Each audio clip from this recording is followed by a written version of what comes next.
بسم اللہ والصلاۃ والسلام علی رسول اللہ اما بعد۔ احادیث کے اندر شب برات کی فضیلت آئی ہے۔ یہ رات افضل ترین راتوں میں سے ایک شمار کی گئی۔ آپ علیہ الصلاۃ والسلام نے اس کی فضیلت بیان فرمائی ہے، اور اس میں وہ اعمال بھی بتائے جو کرنے کے ہیں، اور ان اعمال کی بھی وضاحت کی جو اس میں نہیں کرنے کے ہیں۔ تو سب سے پہلے ہم دیکھیں گے کہ اس رات کے اندر کرنا کیا ہے ہمیں، کیونکہ یہ رات تو فضیلت کی۔ آپ علیہ الصلوۃ والسلام نے ارشاد فرمایا، الترغیب والترہیب کی روایت ہے، 5 راتیں ایسی ہیں جس میں اگر کوئی مسلمان عبادت کرے تو اس کے لیے جنت واجب ہو جاتی ہے، جہنم سے اس کو خلاصی ملتی ہے۔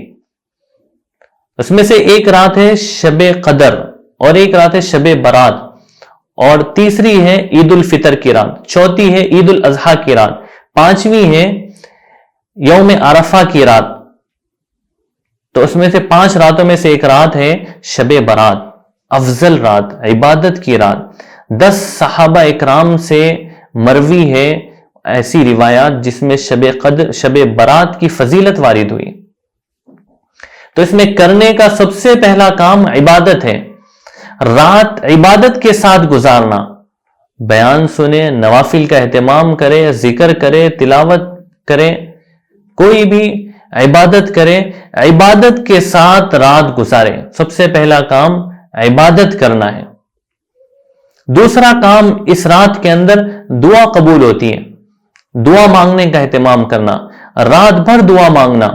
اور رات جو شروع ہوتی ہے وہ شروع ہوتی ہے مغرب کے بعد، اس لیے علماء نے لکھا ہے کہ مغرب سے ہی رات مسجد میں گزارنے کا اہتمام کریں، یا گھروں پہ اہتمام کے ساتھ مغرب سے دعا مانگے، عبادت شروع کریں۔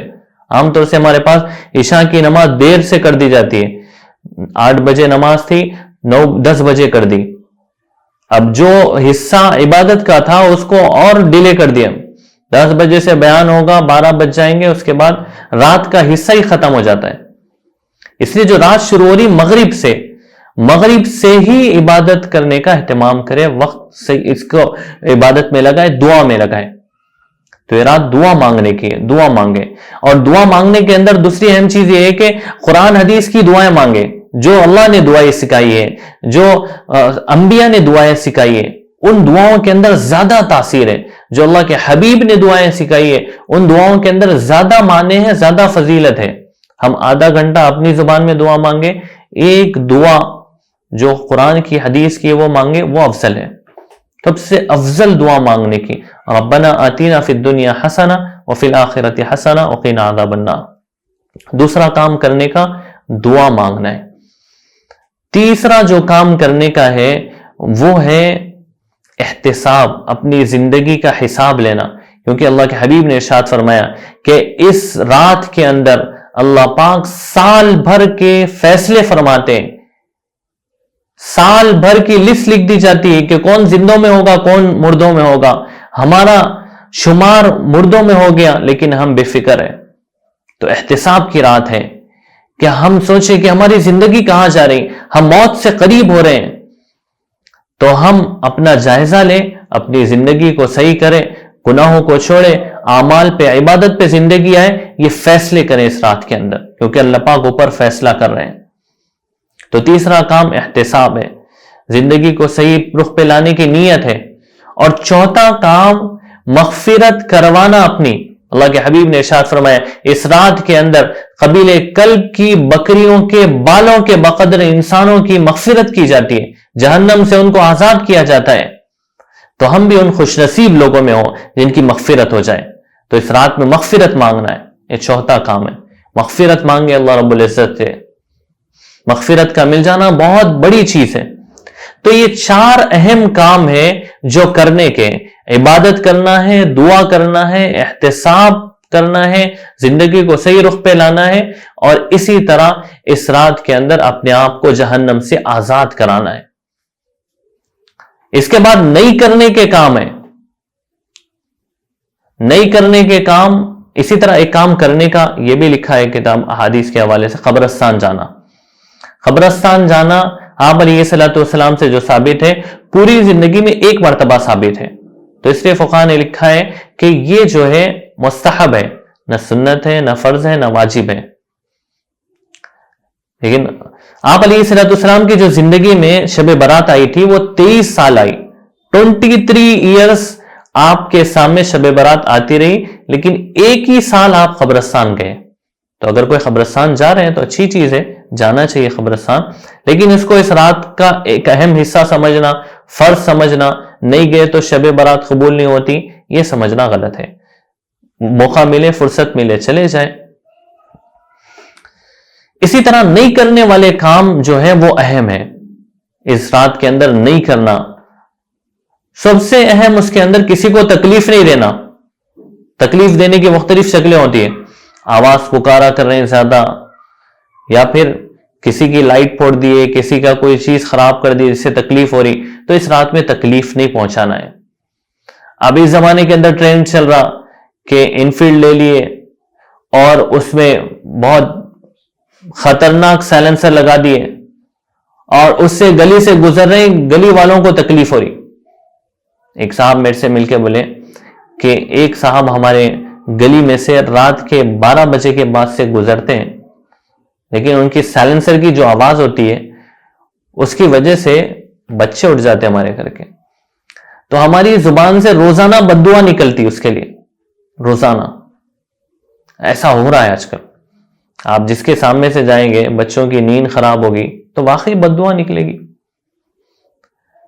تو یہ سمجھے، ہم نہیں کرنے کا کام ہے، یہ شب برات میں بھی نہیں کرنا ہے، کسی بھی رات میں نہیں کرنا ہے، کسی کو تکلیف دینا حرام ہے، تو اس لیے نہیں کرنے کے کام ہے۔ شب برات کا مقصد یہ ہے کہ آدمی کی ایمانی ترقی ہو، اور ہم صرف رات گزار کے سمجھ رہے کہ ہماری ایمانی ترقی ہو جائے گی، اعمال میں ترقی ہو جائے گی۔ رات گزارنا نہیں ہے، عبادت کے ساتھ رات گزارنا ہے۔ تو اگر کوئی موبائل پہ گیم کھیلتے ہوئے رات گزارے، نہیں کرنا ہے، یا صرف بات چیت میں رات گزارے، نہیں کرنا ہے۔ اس رات میں کوئی خاص عبادت نہیں ہے، جیسے بعض لوگ میسج بھیج دیتے ہیں کہ 4 رکعت 4 سورتوں کے ساتھ پڑھ لو، 10 سال کی نمازیں معاف ہو جائے گی۔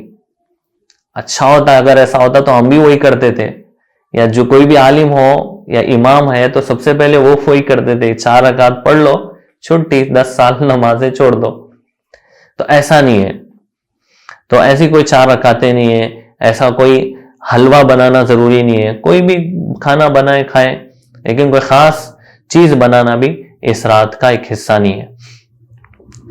اور اس رات کے اندر جو بنائے جو کھائے اس کی اجازت ہے، لیکن وہ خاص سمجھنا یہ غلط ہے۔ تو یہ ایسے کام ہیں جو اس رات کے اندر نہیں کرنے کے ہیں۔ اس کے بعد ایک تیسرا حصہ اس رات کے متعلق یہ ہے، آپ علیہ الصلوۃ والسلام نے حدیث کے اندر بیان فرمایا، اس رات کے اندر لاکھوں کروڑوں اربوں خربوں لوگوں کی مغفرت ہوتی ہے، لیکن 7 لوگ ایسے ہیں جو اس رات کے اندر بھی محروم ہو جاتے ہیں، مغفرت نہیں ہوتی۔ تو اگر ان میں سے ہمارا شمار ہے تو ان گناہوں سے توبہ کرنا، ان کو چھوڑنا بہت ضروری۔ اس میں سب سے پہلا شخص ہے مشرک، شرک کرنے والے کی اللہ پاک مغفرت نہیں فرماتے۔ اس رات کے اندر بھی مغفرت نہیں ہوتی، اس لیے اس رات کے اندر اگر شرک کے ہر قسم سے توبہ کرنا اور شرک کو چھوڑنا بہت ضروری ہے۔ دوسرا ہے قطع رحمی کرنے والا، رشتہ توڑنے والا۔ رشتہ جوڑنے کا حکم ہے، رشتہ توڑنے والے کو اللہ پاک پسند نہیں فرماتے، اس رات کے اندر بھی ان کی مغفرت نہیں ہوتی۔ اس لیے رشتہ توڑنا، اگر رشتہ ہم نے توڑے ہوئے ہیں تو اس کو جوڑنے کی فکر کریں۔ تیسرا نافرمان اور اس رات سے محروم جو شخص ہے وہ کینہ رکھنے والا، دل میں کینہ رکھنے والا، کسی سے لڑائی ہو، کسی سے ہلکی سی بات چیت ہو گئی، دل کے اندر برائی کہ فلاں کو موقع ملے تو تکلیف پہنچاؤں گا، فلاں کے حق میں کینہ ہے، بغض ہے، دشمنی ہے، تو ایسا رکھنے والا بھی اس رات میں مغفرت سے محروم ہو جاتا ہے۔ اگر ہمارے دل میں کینہ ہو تو ہم توبہ کر لیں، دل صاف کر لیں اس رات میں، ورنہ مغفرت نہیں ہوگی۔ چوتھا شخص ٹخنوں سے نیچے پیجامہ لٹکانے والا، پائنٹ، شلوار، پیجامہ عورتوں کے لیے ٹخنوں سے نیچے پہنے، مردوں کے لیے اجازت نہیں ہے۔ ٹخنوں سے نیچے پیجامہ ہوگا، پائنٹ ہوگا، اس کی مغفرت نہیں ہوگی اس رات کے اندر۔ تو اگر ایسا ہو رہا ہے تو ہم ٹخنوں سے اوپر پائنٹ پہنے، پیجامہ پہنے، 5واں شخص جو اس رات میں مغفرت سے محروم ہوتا ہے، والدین کا نافرمان، والدین کی نافرمانی کرنے والا، چاہے والد کی چاہے والدہ کی نافرمانی کرنے والا اس رات میں مغفرت سے محروم ہوتا ہے۔ اس لیے اگر والدین کی نافرمانی ہو رہی ہے تو ہم توبہ کریں، استغفار کریں، اس رات میں والدین کو راضی کریں۔ 6واں شخص جو اس رات میں مغفرت سے محروم رہتا ہے وہ شراب پینے والا، نشہ کرنے والا، ڈرگس لینے والا، یہ اس رات میں مغفرت سے محروم ہوتا ہے۔ اگر ایسا ہے تو ہم ان گناہوں سے توبہ کریں، شراب کو چھوڑیں، نشے کو چھوڑیں۔